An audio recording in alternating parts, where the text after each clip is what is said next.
Hello dear students, कैसे हैं आप लोग। आशा करती हूँ कि आप सुरक्षित होंगे।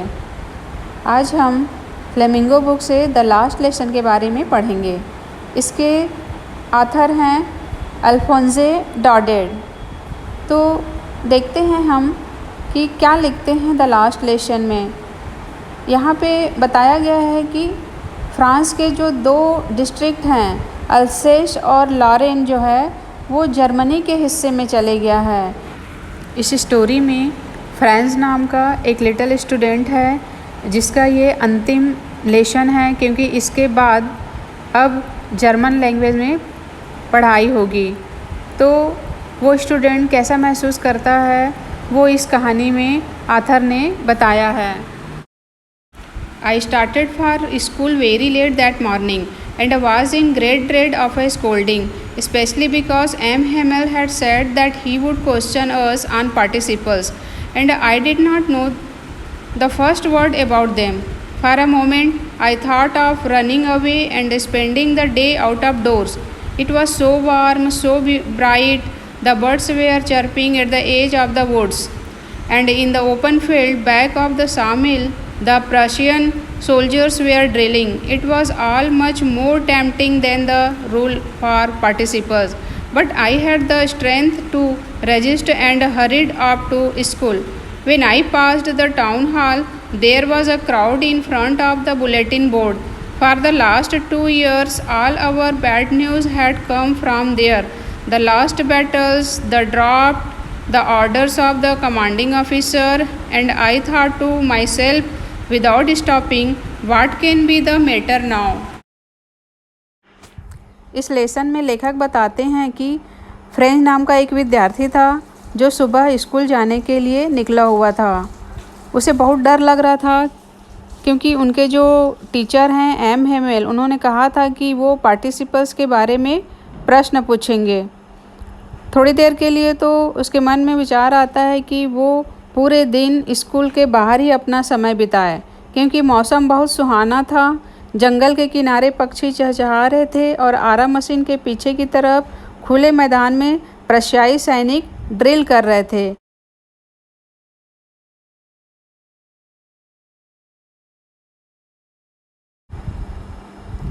स्कूल जाते समय जब वो टाउन हॉल से गुजरता है तो वहाँ बुलेटिन बोर्ड पर लोगों की भीड़ को देखता है। वो सोचता है कि पिछले 2 वर्षों से तो बुरे समाचार यहीं से आ रहे थे, जैसे हारी गई लड़ाइयों के समाचार, सैनिकों की भर्ती के समाचार, कमांडिंग अधिकारियों के आदेशों का समाचार। और बिना रुके फ्रेंच सोचता है कि अब क्या बात हो सकती है, अब कौन सी बुरी समाचार है जो लोगों की यहाँ इतनी भीड़ लगी हुई है। Then as I hurried by as fast as I could go, the blacksmith master who was there with his apprentice reading the bulletin called after me, "Don't go so fast, bub. You will get to your school in plenty of time." I thought he was making fun of me and reached M. Hamel's little garden all out of breath. Usually when school began, there was a great bustle which could be heard out in the street, the opening and closing of desks, lessons repeated in unison, very loud, with our hands over our ears to understand better, and the teacher's great ruler rapping on the table. But now it was all so still.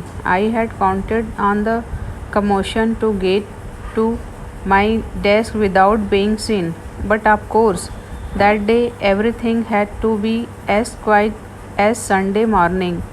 Through the window, I saw my classmates already in their places, and M. Hamel walking up and down with his terrible iron ruler under his arm. I had to open the door and go in before everybody.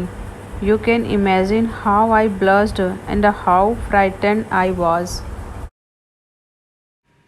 चूँकि bulletin board के पास बहुत ज़्यादा भीड़ थी तो French वहाँ से तेज़ी से गुजरना चाहता था।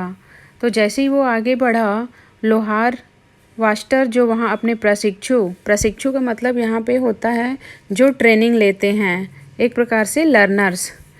तो लोहार वास्टर बुलेटिन बोर्ड को पढ़ रहा था तो उसने पीछे से आवाज़ लगाते हुए फ्रेंच से कहता है कि इतना तेज़ मत जाओ लड़के, तुम काफ़ी समय पहले स्कूल पहुंच जाओगे। फ्रेंच सोचता है कि वह मेरा मजाक उड़ा रहा है और मिस्टर हेमल के छोटे से बगीचे में हाँफते हुए पहुंच जाता है। जैसे ही फ्रेंच स्कूल पहुंचता है तो देखता है कि आज तो रविवार की सुबह के समान सब कुछ शांत दिखाई दे रहा था उसे। प्रायः क्या होता था, जब स्कूल शुरू होता था तो बड़ी शोरगुल और चहल पहल हुआ करती थी और जिसकी आवाज़ बाहर की गली तक सुनाई देता था, जैसे डेस्कों का खुलना और बंद होना, पाठों को एक साथ ऊंचे स्वर में दोहराना, टीचर का बड़ा सा डंडा मेज के ऊपर टक टक की आवाज़ करता हुआ सुनाई देता था। परंतु आज वो देखता है कि रविवार की सुबह के समान सब कुछ शांत था। वो खिड़की से अपने साथियों को देखता है, वो सभी पहले से ही अपने स्थानों पर बैठे थे और मिस्टर हेमल अपने बड़े डंडे को पकड़े हुए ऊपर नीचे चक्कर काट रहे थे। फ्रेंच सोचता था कि जब शोरगुल होगा तो वो किसी को पता चले बिना ही अपने डेस्क पर पहुंच जाएगा, परंतु देखता है कि उसे दरवाज़ा खोलकर अंदर जाना पड़ता है। फ्रेंच कहता है कि आप अनुमान लगा सकते हैं कि मैं कितना लज्जित हो गया था और कितना डरा हुआ था। But nothing happened. M Hamel saw me and said very kindly, "Go to your place quickly, little friend. We were beginning without you." I jumped over the bench and sat down at my desk. Not till then, when I had got a little over my fright, did I see that our teacher had on his beautiful green coat. French कहता है कि उसे बहुत ज़्यादा डर लग रहा था क्योंकि वह स्कूल देर से पहुंचा था, परंतु ऐसा कुछ नहीं हुआ।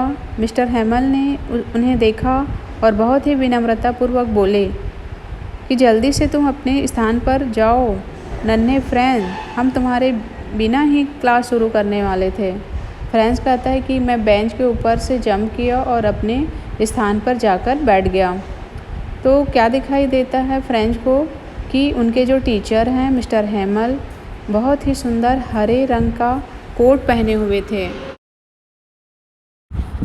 I see that our teacher had on his beautiful green coat, his frilled shirt and the little black silk cap, all embroidered, that he never wore except on inspection and prize days.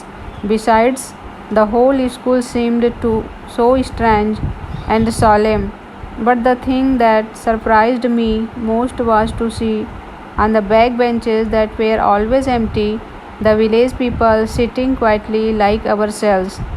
Old Hauser with his three-cornered hat, the farmer mayor, the farmer postmaster, and several others besides. Everybody looked sad, and Hauser had brought an old primer, thumbed at the edges, and he held it open on his knees, with his great spectacles lying across the pages. French आगे बताता है कि उस दिन उसके teacher mister M Hemal बहुत ही सुंदर हरे रंग का कोट पहने हुए थे और झालरदार कमीज और छोटी सी काले रंग की टोपी भी पहने हुए थे, जिस पर कढ़ाई की हुई थी, मतलब एम्ब्रॉयडरी किया हुआ था, और जिसे वह इंस्पेक्शन और पुरस्कार वितरण वाले दिनों के अतिरिक्त कभी नहीं पहनते थे। आज स्कूल उसे बहुत ही अजीब और गंभीर लग रहा था। ऑथर बताते हैं कि फ्रेंच को बहुत अधिक हैरानी हो रही थी यह देखकर कि पीछे वाली बेंचों पर जो हमेशा खाली रहा करता था, गांव के लोग बैठे हुए थे जो कि बहुत शांत और उदास लग रहे थे। वहीं पर एक बूढ़ा हाउसर भी बैठा हुआ था जो 3 कोने वाला टोपी पहने हुआ था। इसके अतिरिक्त भूतपूर्व मेयर, भूतपूर्व पोस्टमास्टर और अन्य लोग भी वहाँ बैठे हुए थे जो कि काफ़ी उदास लग रहे थे। While I was wondering about it all, M. Hamel mounted his chair and in the same grave and gentle tone which he had used to me, said, "My children, this is the last lesson I shall give you.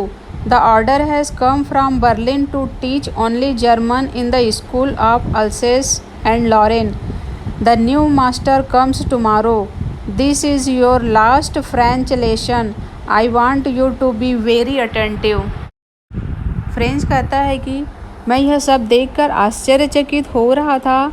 तब mister Hamel अपनी कुर्सी पर बैठ गए और उसी गंभीर और कोमल स्वर में बोले, मेरे बच्चों, यह अंतिम पाठ है जो मैं तुम्हें पढ़ाऊँगा, क्योंकि बर्लिन से आदेश आया है कि अल्सेस और लॉरेन के स्कूलों में केवल जर्मन भाषा ही पढ़ाई जाएगी। नए मास्टर कल आ जाएंगे।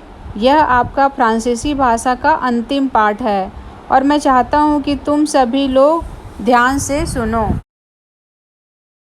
What a thunderclap these words were to me. Oh, the wretches! That was what they had put up at the town hall. My last French lesson. Why, I hardly knew how to write. I should never learn any more. I must stop there. Then, oh, how sorry I was for not learning my lessons, for seeking birds' eggs, or going sliding on the shore. My books, that had seemed such a nuisance a while ago, so heavy to carry, my grammar and my history of the sands, were old friends now that I couldn't give up. And M. Hamel, too, the idea that he was going away, that I should never see him again, made me forget all about his ruler and how cranky he was. Poor man! It was in honor of this last lesson that he had put on his fine Sunday clothes. Now I understood why the old men of the village were sitting there in the back of the room. It was because they were sorry too, that they had not gone to school more. It was their way of thanking our master for his 40 years of faithful service and of showing their respect for the country that was theirs no more. जब teacher हैमल कहते हैं कि आज फ्रांसीसी भाषा का अंतिम पाठ है, यह शब्द सुनकर फ्रेंच को बहुत ज़्यादा दुख होता है और ये शब्द उसके लिए थंडर क्लैप के समान लगते हैं। मतलब आकाश में चमकने वाली बिजली की जो गर्जना होती है वैसे ही उसको लगता है और वो सोचता है, अच्छा यही कारण था जो टाउन हॉल पर लगे हुए बुलेटिन बोर्ड के पास इतनी ज़्यादा भीड़ जमा हुई थी। वो सोचता है कि मुझे तो फ्रांसीसी भाषा बहुत मुश्किल से लिखना आता था और मैं ये भाषा कभी नहीं सीख पाऊँगा। उसे बहुत ज़्यादा दुख होता है। वो सोचता है कि मैं तो अपने पाठ को याद भी नहीं करता था, पक्षियों के अंडे ढूंढने निकल जाया करता था या सार नदी पर घूमने के लिए चला जाता था। मेरी किताबें जो कुछ पल पहले ही मुझे सिर दर्द लगा करती थी, उठाने में भारी लगती थी, मेरी व्याकरण की पुस्तक और मेरी ऋषि मुनियों के इतिहास वाली पुस्तक अब मुझे मेरे पुराने मित्र लग रहे थे जिन्हें मैं छोड़ नहीं सकता था। फ्रेंच सोचता है कि वह अपने टीचर मिस्टर हैमल को भी कभी नहीं भूल पाएगा और उसे सारी बातें अच्छी तरह से समझ में आ जाता है कि गांव के बड़े बुजुर्ग व्यक्ति पिछली बेंच पर क्यों बैठे थे और वो क्यों बहुत उदास लग रहे थे। चूँकि मिस्टर हैमल सच्चे मन से 40 वर्ष की सेवा कर चुके थे, इसीलिए गांव वाले उन्हें धन्यवाद देने के लिए पिछली बेंच पर बहुत ही उदास मन से बैठे थे और देश के प्रति सम्मान के लिए भी, क्योंकि अब यह देश उनका अपना नहीं था। उम्मीद करती हूँ कि इस लेसन के पार्ट 1 को आप अच्छी तरह से समझ गए होंगे। पार्ट 2 की चर्चा नेक्स्ट वीडियो में करेंगे। तब तक के लिए आप अपने घरों में नियमित अध्ययन करें, स्वस्थ रहें, सुरक्षित रहें। Thanks for watching.